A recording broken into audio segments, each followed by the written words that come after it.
when I'm at the grocery store looking for a new product or just an item, and I'm kind of checking up on making sure that the ingredients and the nutrition fact information is still the same, it's pretty easy for me to just glance at something, check it, set it back down if it doesn't meet my standards. So I wanted to share kind of how I do that by looking at some ranch salad dressings, because I feel like there are so many options and it can be very overwhelming, and to the point where you just kind of want to like grab one and throw it in your cart, because otherwise you're looking at a million different bottles. So doing this with a few different ranch dressings and looking through the ingredients, something I like to do is just search for that first ingredient or the first note of the type of oil that is used in a dressing, because that's going to be an indicator as to whether it's a pro-inflammatory item or more anti-inflammatory. So starting off with this Primal Kitchen ranch dressing, this is my top recommendation. I really like the Primal Kitchen products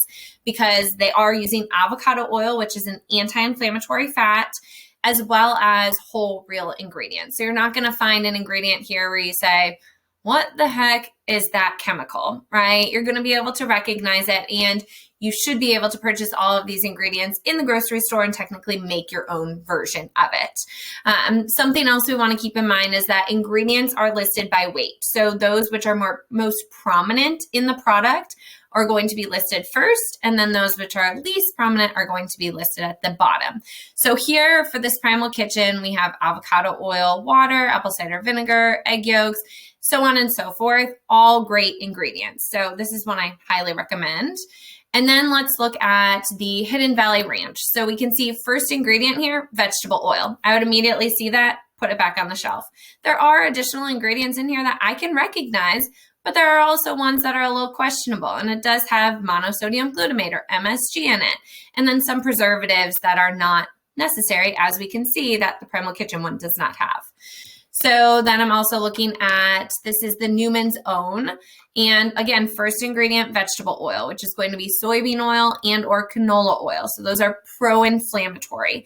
What I'm going to do is link my avoid versus consume food chart with this video so that you can click on that and specifically look at the section that says oils and fats, and you'll see the ones that are best to avoid and those that are best to consume, so that you can really familiarize yourself with those ingredients and know, oh, avocado oil is a good choice, or olive oil is a good choice.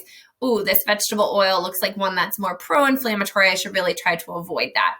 And certainly sometimes there are not going to be alternatives that have avocado or olive oil in it. And then at that point, it's looking more at the rest of the ingredients. But for this example specifically, we're just looking at that oil. We're finding the oil. We're either saying it's good to go or we're putting it back. So the Newman's Own, ideally putting it back on the shelf. The Tessa Maze. So this is one that is like Whole30 approved.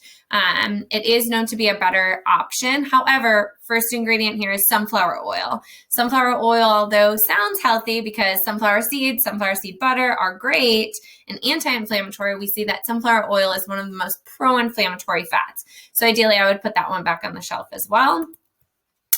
And then we are looking at, this is the Marie's, and the first ingredient is soybean oil. So again, putting that one back on the shelf, and you can see there's minimal ingredients in this one specifically, but the first ingredient is the most prominent. And so if we have a lot of this pro-inflammatory oil, then it does make it a pro-inflammatory food. And then we're looking at the Bolthouse Farms, and that's going to be buttermilk is the first ingredient, so it is a little bit creamier, which is fine. Dairy can be pro-inflammatory, but I'm more so concerned about like the type of oil that is being added to these, being that that's what we're looking at for all of the others. And so you can see that there is that soybean oil. So again, going to be a good, better, best spectrum. I'd say it's a better option, but still not one that I would personally consume.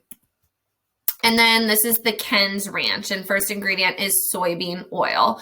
So as you can see, we have a lot of options, But really, it's the Primal Kitchen dressing that is the one that I prefer because it is the only one that I have yet to find that is going to have those best ingredients across the board.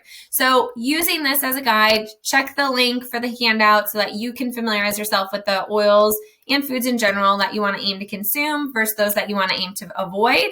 And I hope that this helps to make your label scanning a little bit faster.